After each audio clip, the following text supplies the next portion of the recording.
రజనీకాంత్ సినీ ప్రయాణానికి 50 వసంతాలు. அந்த காலுக்கு கப்பல் மேல கால் போட்டு உட்காந்து இதே ஏவிஎம் ஸ்டோர்ல அதே ஃப்ளோர்ல வந்து போகலன்னு சொன்னா நான் ரஜினிகாந்த்.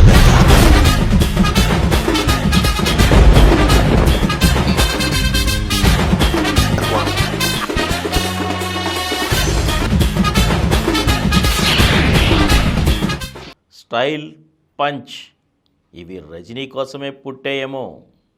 క్రేజ్, ఇమేజ్ ఈ మాటలకు అచ్చమైన నిర్వచనంగా రజనీ కటౌట్ను చూపిస్తే చాలేమో. హీరోయిజం, మేనరిజం వీటి పేటెంట్ రజనీ సొంతమా అనే సందేహం కలగక మానదు. నాన్న అంటూ ఆయన ఓ చిన్న డైలాగ్ చెబితే చాలు థియేటర్కి పూనకాలు వచ్చేస్తాయి. నాన్న పందులే గుంపుగా వస్తాయి.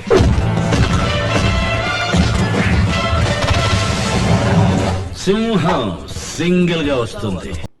రెండు వైపులా అలా చొక్కా విసిరిన కళ్ళజోడు సవరించుకున్న అదొక స్టైలే.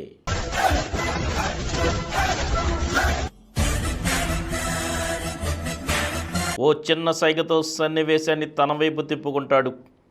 పేజీల కొద్దీ మాటలకు కూడా సాధ్యం కాని భావోద్వేగాల్ని తన శైలి ఓ చిన్న నవ్వుతోనే పండిస్తాడు. మొత్తం మీద ఆడదానిలా ఉండాలి. You know one thing, angry is the cause of all miseries. One should know how to control it, otherwise life will become miserable. Try to understand that. Last but not least, అతిగా ఆశపడే మగవాడు అతిగా ఆవేశపడే ఆడదే సుఖపడినట్లు చరిత్రలో లేదు. Bye. అదే రజనీ ప్రత్యేకం. ఆ పేరే ఓ మంత్రం. ఆయన తెరపై కనిపిస్తే చాలు అదొక ఇంద్రజాలం. ప్రేక్షకుడు కళ్ళు తిప్పుకోలేని సమ్మోహనం. అందుకే తరాలు మారుతున్న తరగని అభిమానం ఆయన సొంతమవుతూ ఉంది. జయాపజయాలతో సంబంధం లేకుండా దూసుకెళ్తున్న అసలు సిసలు సూపర్ స్టార్ రజనీకాంత్. ఆయన వెండితెర వెలుగులకు నేటితో 50 ఏళ్ళు. రజనీ తొలి చిత్రం అపూర్వ రాగంగల్ 1975 ఆగస్టు 15న ప్రేక్షకుల ముందుకొచ్చింది. కానీ వయసు పెరుగుతోంది, కొత్త తరం దూసుకొస్తోంది. కానీ రజనీకాంత్ క్రేజ్ మాత్రం అంతకంతకు పెరుగుతోంది. ఇప్పటికే ఆయన దారి రహదారే. రజనీ సినిమా వస్తోందంటే చాలు మిగతా సినిమాలు పక్కకు తప్పుకుంటూ ఉంటాయి. ఆయనతో సినిమాలు చేసేందుకు యువ దర్శకులు ఇప్పటికీ పోటీ పడుతుంటారు. రజనీ సినిమా విడుదలంటే ఆ హంగామా తెలుగు, తమిళంకే పరిమితం కాదు. జపాన్లోనూ ఆయన కటౌట్కి పుష్పాభిషేకాలు జరుగుతుంటాయి. అది రజనీ క్రేజ్ అంటే. ఆసియా ఖండంలోనే అత్యధిక పారితోషికం తీసుకుంటున్న కథానాయకుల్లో రజనీ ఒకరు. రజనీ తమిళంలోనే కాకుండా తెలుగు, కన్నడ, హిందీ భాషల్లోనూ సినిమాలు చేశారు. తన తొలి హిందీ చిత్రం అమితాబ్ బచ్చన్తో కలిసి చేశారు.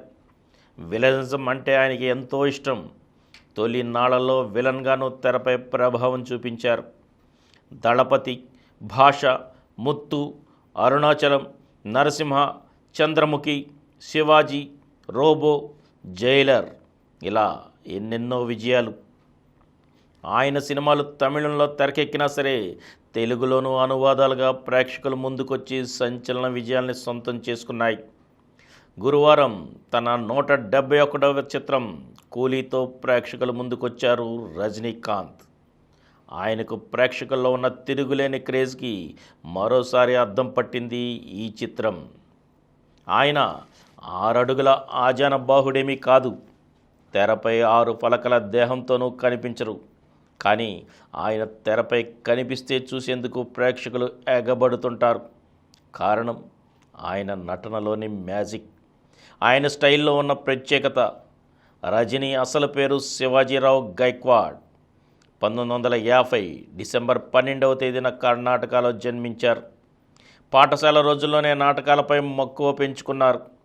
చదువు పూర్తయ్యాక బస్సు కండక్టర్గా ఆయన జీవితాన్ని మొదలుపెట్టారు. ఇప్పుడు థియేటర్లో ఆయన స్టైల్ని చూసి ముచ్చట పడుతున్నాం. కానీ అప్పట్లో బస్సులో ఆయన స్టైల్గా టికెట్లు కొడుతుంటే ప్రయాణికులు కళ్ళప్పగించి చూసేవారట. ఆయన మాట తీరు, నడక కూడా ప్రత్యేకంగా ఉండేవట. అది చూసే రజనీ స్నేహితుడు సినిమా రంగంలోకి వెళ్ళేలా ప్రోత్సహించారు. అదే ఆయన జీవితాన్ని మలుపు తిప్పింది. చెన్నైలో అడుగుపెట్టిన రజనీకి సినిమా కష్టాలు చాలానే ఎదురయ్యాయి. అన్నిటినీ తట్టుకొని ప్రయత్నాలు చేశారు. కె. బాలచంద్ర దృష్టిలో పడి తొలి అవకాశాన్ని అందుకున్నారు. తమిళ పరిశ్రమలోని హీరోల శైలి, వాళ్ళ ప్రత్యేకతకి భిన్నంగా ప్రయాణం చేయాలనుకున్నారు. అందుకు తగ్గట్టే ఆయన ప్రయాణం సాగింది. అదే ఆయన్ని తిరుగులేని స్టార్ని చేసింది. తొలి సినిమాలోనే తన స్నేహితుడు కమల్ హాసన్తో కలిసి నటించారు. ఆ తర్వాత రజనీ, కమల్ ఇద్దరు తమిళ చిత్రసీమకి 2 కళ్ళలా మారిపోయారు. ఒకరు నటనకి కేర్ ఆఫ్ అయితే మరొకరు స్టైల్కి పర్యాయ పదంలా నిలిచారు. కథానాయకుడిగా 50 ఏళ్ల మైలురాయిని చేరుకున్న సందర్భంగా భాషతో సంబంధం లేకుండా సినీ ప్రముఖులు ఆయనకి అభినందనలు తెలిపారు. 50 ఏళ్ళు, ఒక సింహాసనం, ఒక వ్యక్తి అంటూ సంగీత దర్శకుడు అనిరుద్ రజనీ గురించి ట్వీట్ చేశారు. ఆ మాట అక్షరాలా నిజం. రజనీ క్రేజ్కి ఆకాశమే హద్దు. కానీ ఆయన వ్యక్తిగా 1వ అంతస్తుపై ఉన్నట్టు కూడా అనిపించరు. ఆయన కాళ్ళు ఎప్పుడూ నేలపైనే ఉంటాయి. ఓ తెల్లటి చొక్కా ధరించి చెరగని చిరునవ్వుతో ఎయిర్పోర్ట్లోనో లేదంటే వీధుల్లోనో నిరాడంబరంగా కెమెరాల కంటపడుతుంటారు. అప్పుడప్పుడు సన్నిహితులతో కలిసి సరదాగా స్కూటర్పై చెక్కలు కొడుతూ కనిపిస్తారు. బడ్డీ కొట్టు దగ్గర నిల్చుని రుచులు ఆస్వాదిస్తారు. కుదిరినప్పుడు హిమాలయాలకి వెళ్ళొస్తుంటారు. అసాధారణ స్థాయికి ఎదిగిన అత్యంత సాధారణంగా మెలిగే ఆయన వ్యక్తిత్వమే ఆయన్ని మరింత మందికి చేరువచ్చేస్తోంది. ఈ కార్యక్రమం మీకు ఎంతో నచ్చింది కదా. ఇటువంటి మరిన్ని వీడియోల కోసం అనతి కాలంలోనే 20 కోట్లకు పైగా వ్యూస్ సాధించిన సమరం ఛానల్ సమర్పించు సమరం సినిమా స్క్రీన్ ఛానల్కు సబ్స్క్రైబ్ చేయండి, లైక్ చేయండి, మీ ఫ్రెండ్స్కి షేర్ చేయండి. అలాగే ప్రక్కనున్న గంట సింబల్ని ప్రెస్ చేయడం మర్చిపోకండి.